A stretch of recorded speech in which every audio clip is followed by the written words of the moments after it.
নমস্কার বন্ধুরা, ট্রয়েজ রেনবোর নতুন একটি ব্লগে আপনাদের স্বাগত। আজ সোমবার, গতকাল মানে রোববার আমি কোনো ব্লগ বানাতে পারিনি, যেটা সানডে স্পেশাল ব্লগ আপনাদের জন্য থাকে। কারণ কাল সারা দিন বৃষ্টি হয়েছে, মুষলধারে বৃষ্টি, সাথে আমার শরীর খুব খারাপ ছিল। তো সব মিলিয়ে কাল আমি বানাতে পারিনি কোনো ভিডিও, কোনো ব্লগ। তো আজকে ওষুধ খেয়ে দাঁড়িয়েছি, কারণ আমাকে আজ শিলিগুড়ি যেতে হবে। মৌলির ফার্স্ট দিন, কলেজ আছে, সাথে আমাকে আজকে হস্টেলের কিছু ফর্মালিটিস করতে হবে। তো সেই কারণে যেতেই হবে। তো আমরা ট্রেনে করেই যাচ্ছি শিলিগুড়ি। তিতলিকে সাথে নিয়ে নিলাম। ও খুব এক্সাইটেড, কারণ অনেক দিন পরে আজকে আমরা একসাথে ট্রেনে শিলিগুড়ি যাব। সেই যে লকডাউনের আগে আমরা প্রায়ই যেতাম ট্রেনে করে, বাট লকডাউনের পরে সেভাবে আর ট্রেনে শিলিগুড়ি যাওয়া হয়নি। মোটামুটি গাড়িতেই যাওয়া হতো, আর না হলে বাসে। তো অনেক দিন পর শিলিগুড়ি আমরা ট্রেনে যাচ্ছি। তো ওয়েদার বেশ ভালোই, সারাদিন বৃষ্টি হয়েছে, কাল রাতেও বৃষ্টি হয়েছে, তো সকালে বৃষ্টি নেই। তো আমরা হালকা ব্রেকফাস্ট করে টোটো করে যাচ্ছি। তো পাড়ার এক কাকিমা এবং ওনার মেয়েও ওই টোটোতে যাচ্ছে, শিলিগুড়ি যাবেন ওনারা। তো রাস্তা দেখুন একদম ফাঁকা, কারণ এখন প্রায় 6:45। তো স্বাভাবিক, দোকানপাট তো এত তাড়াতাড়ি খুলবে না। মোটামুটি 8টা সাড়ে 8টার আগে বানাহাটে দোকান খোলে না। এই রাস্তা কিছুক্ষণ পরে এতই ভিড় হবে যে চলাচল করা মুশকিল হয়ে যাবে।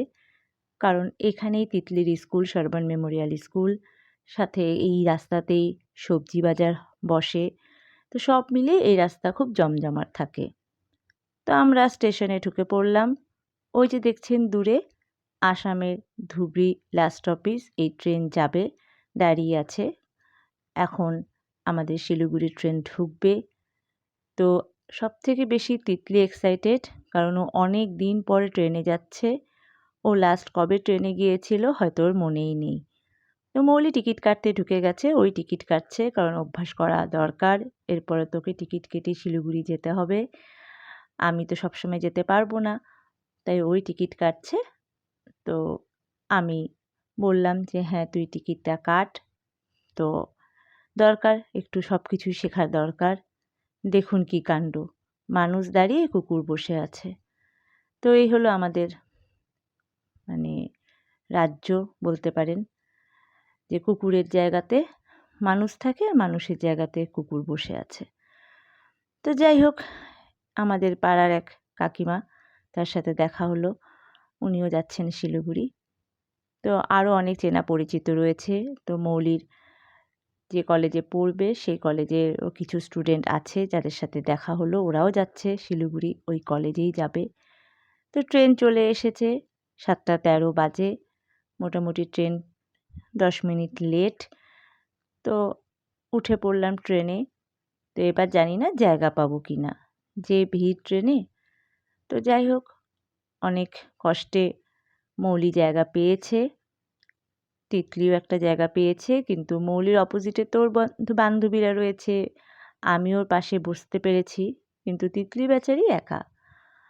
তো এখন কিছু করার নেই, বসার জায়গা পেয়েছে, এটাই অনেক।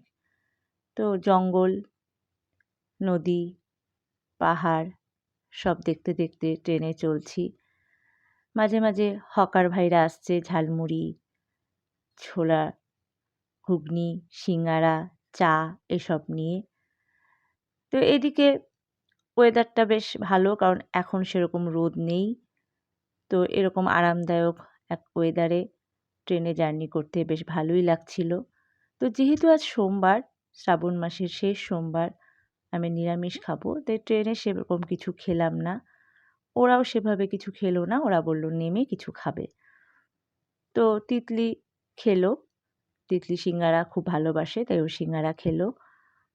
তো আস্তে আস্তে আমরা এগোচ্ছি, এক এক করে স্টেশন পার করে এই যে মালবাজার স্টেশন ক্রস করলাম। এভাবে আমরা চলছি। আর এদিকে তিতলির একটার পর একটা খাওয়ার বায়না, কিন্তু সব কিছু তো খাওয়া উচিত না ট্রেনে, সেরকমভাবে পরিষ্কার করে তো পাওয়া যায় না কিছুই। তবু ও যেটা যেটা বলছে ওকে কিনে দিচ্ছি। ওদিকে মৌলি উল্টো দিকে সব বান্ধবীরা রয়েছে, নতুন বান্ধবী, নতুন কলেজ। বেশ গল্প চলছে ওদের মধ্যে। ওদলাবাড়ি পার হলাম, ওদলাবাড়ি ব্রিজের ওপর দিয়ে আমরা চললাম। এই নদীতেও দেখছেন বর্ষার জলে কীরকম ডুবে রয়েছে। আর বর্ষার এত সুন্দর জল পেয়ে প্রকৃতি কত সুন্দর সেজে উঠেছে দেখুন। দূরে ওই সেবক পাহাড়, আমরা সেবক নদী ক্রস করলাম। কি ভয়ানক জলের স্রোত। আসলে বৃষ্টিটাও তো কন্টিনিউ হয়ে যাচ্ছে, কখনো রাতভর বৃষ্টি হচ্ছে, কখনো সারাদিন বৃষ্টি হচ্ছে। তো ট্রেনের মধ্যে এই দৃশ্যটা দেখার জন্য অপেক্ষায় ছিলাম, কারণ এই কিন্নরীদের এটাই জীবিকা। এরা ট্রেনে যারা যাত্রী থাকে তাদের আশীর্বাদ দিয়ে যতটুকু উপার্জন করে তাই দিয়ে ওনাদের জীবন চলে। তো আজকে তো একজনকেই দেখতে পেয়েছি। এর আগে যখন আমি ট্রেনে যাতায়াত করতাম কোনো কারণে বা কোনো কিছু কিনতে হলে শিলিগুড়ি আসতাম, তখন প্রচুর কিন্নরি দেখতাম, কিন্তু আজকে একজনকেই দেখলাম। তো এভাবে ট্রেনের মধ্যে বিভিন্ন রকম মানুষের সাথে পরিচয় হলো, কথা হলো। এভাবে একটা সুন্দর আমাদের জার্নি উপভোগ করলাম আমরা। তো আমরা স্টেশনে পৌঁছে গেছি, শিলিগুড়ি জংশনে নেমেও পড়লাম। নেমে দেখলাম শিলিগুড়িতে ভয়ঙ্কর রোদ, প্রচণ্ড গরম আর প্রচণ্ড ভিড়। তো সেজন্য কিছুক্ষণ দাঁড়িয়ে থাকলাম, কারণ এই ওভারব্রিজটা পার করে তারপরে আমাদের টিকিট চেক করবেন। তো সেজন্য ভাবলাম মানুষজন কিছুটা এগিয়ে যাক, কারণ দুটো বাচ্চা নিয়ে এই ভিড়ের মধ্যে যাওয়াটা ঠিক না। তো কিছুটা ভিড় কমলে তারপরে আমরা চললাম। তো ওভারব্রিজ পার করে তারপরে টিকিট শো করিয়ে আমরা যেদিক দিয়ে যেতে হয় স্টেশনের ভেতর দিয়ে, সেদিক দিয়ে না গিয়ে আমরা পাশে একটা রাস্তা রয়েছে যেটা দিয়ে একটু শর্টকাট যাওয়া যায়, সেখান দিয়ে আমরা বাইরে বেরোলাম। তো টিকিট চেক করলেন, তারপর আমরা বেরিয়ে পড়লাম। এদিকে প্রচণ্ড গরমে ওরা ক্লান্ত হয়ে গেছে, কারণ এতক্ষণ এত সুন্দর ওয়েদার ছিল আমরা যখন ট্রেনে আসছিলাম, কিন্তু এখন এতটা রোদ উঠবে, এতটা গরম হবে ভাবতে পারেনি ওরা। আমি জানি, কারণ আমার মোটামুটি শিলিগুড়ি আপ ডাউন করার অভ্যাস রয়েছে বিগত 2-3 বছর, সেভাবে আসা হয় না লকডাউনের পর থেকে। তো যাই হোক, ওরা এখন অনেক ছোট, তো স্বাভাবিক ওদের অভিজ্ঞতা হতে টাইম লাগবে, সব কিছুই ওদেরকে অ্যাডজাস্ট করতে সময় লাগবে। তো চারদিকে হকাররা বসেছে, বিভিন্ন রকম খাবার দোকান রয়েছে, চারদিকে ফলের দোকান, নানা রকম জুতোর দোকান, তারপরে খাবারের স্টল রয়েছে, সবাই ডাকছে খাওয়ার জন্য। কিন্তু আমাদের লেট হয়ে গেছে, কারণ মৌলির 10টা থেকে কলেজ। যেহেতু ট্রেন আজকে লেটে এসেছে, ট্রেন ঢুকেছেও লেটে, অলরেডি 10টা বেজে গেছে, তাই আর খাওয়া হলো না। বেচারি ও কিছু খেলো না, আমারও তো খাওয়াই হলো না। আমরা ওভাবেই কলেজের দিকে চললাম। রাস্তা ক্রস করে টোটো নিয়ে চলছি আমরা। যেতে যেতে নানা রকম দোকান, দেখুন ফুলের দোকানগুলো কি সুন্দর সাজিয়েছে। তো এইভাবে কোর্ট মোড়ে পৌঁছলাম, পৌঁছে মৌলির কলেজে ঢুকে গেল। তো আমাদেরকে কলেজের ভেতর ঢুকতে দিল না। ও তিতলিকে নিয়ে এটা ওটা কিনে দিলাম। এক দাদার সাথে দেখা হয়েছিল, সেই দাদা তিতলিকে আইসক্রিম কিনে দিল। ও তো বেশ খুশি। আইসক্রিম খেতে খেতে এদিক ওদিক একটু ঘোরাঘুরি করলাম। তারপরে পৌঁছে গেলাম হস্টেলের মধ্যে। হস্টেলের যে গেট দেখতে পাচ্ছেন ডান সাইডে, আর এদিকে এই যে এত বড় বাউন্ডারি। তো হস্টেল থেকে 5 মিনিটের রাস্তা কলেজ। তো ভেতরেই রয়েছে সব, হস্টেলের বাউন্ডারির ভেতরেই কলেজ, সুতরাং মৌলি কলেজে যাবে পায়ে হেঁটেই, কোনো অসুবিধা নেই। এই যে কলেজের হস্টেলের গেট, মহিলা হস্টেল। এখানে নানা রকম ফর্মালিটিস ছিল, সেগুলো করে আমাদেরই এক চেনা পরিচিত দাদা থাকেন শিলিগুড়িতে, ওনাকেই লোকাল গার্জিয়ান রেখেছি। উনি আর ওনার মিসেস আমাদের বানাহাটেরই মেয়ে, সবাই চেনেন দেবস্মিতা প্রবিদ্যাকে। তো ওরাই আমার মেয়ের লোকাল গার্জিয়ান। তো প্রবিদ্যার সাথে অনেকক্ষণ সময় কাটালাম, গল্প করলাম। প্রবিদ্যা আমাদেরকে কেক খাওয়ালো। তো এখানে পান খাওয়ার খুব ইচ্ছে ছিল, প্রবিদ্যাও পান খেতে খুব ভালোবাসে, আমিও, কিন্তু পান নেই। তো যাই হোক, প্রবিদ্যার বাড়ি চলে গেল। প্রবিদ্যা অফিস ফিরে এসেছে, অফিসেও যেতে হবে। আমরা একটা ছোটোখাটো হোটেলে ঢুকলাম, কারণ এখন 2টো বাজে, প্রচণ্ড খিদে পেয়েছে বন্ধুরা, মানে আর থাকা যাচ্ছে না। তো যেহেতু আমার সোমবার, আমি নিরামিষ, কিন্তু মুসুর ডাল খেতে হলো, আর ওরা মাংস নিল। এই দিয়ে আমরা লাঞ্চ সারলাম। লাঞ্চ করে তারপর আমরা এই যে কলেজের পাশের রাস্তা দিয়ে এখন আমরা যাব মিত্তাল বাস স্ট্যান্ডে। তো কলেজের পাশের রাস্তা দিয়ে কিছু দূর হেঁটে আমরা টোটো ধরব।